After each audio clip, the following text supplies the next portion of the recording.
అది ఆ వంతులుంది నా మంట కట్టి ఇరిగింది. అసలు మీరు వెళ్ళాలన్న దానికి నేను ఇప్పుడు ఈ కుర్రోడు దానికి లేదా నేను ఎందుకు వచ్చి ఉండేవాడు నేను చెప్పు.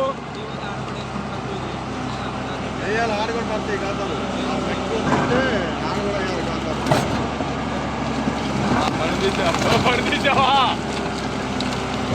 ఇదిగో ఆడ దెబ్బ కాడికి వెళ్ళాడు అనుకో టాక్ ఇంకా నీకు ధైర్యం ఉంటుంది. ఇంకా ముందుకెళ్తే టాక్ ఇంకా నీకు ధైర్యం ఉంటుంది. నువ్వు ఇప్పుడు అప్ అండ్ డౌన్ మీద నుండి భయపడుతున్నావు. ఎప్పుడైనా దానిలు కాడు ఎక్కడ తంగాడు మిషన్ ఇదే కాళ్ళు మిషన్ పొక్కబడిపోయింది. అటు తెచ్చాడు బకెట్ వేసుకున్నాడు ముందుకు అటు దాటాడు ఆ దర్శనం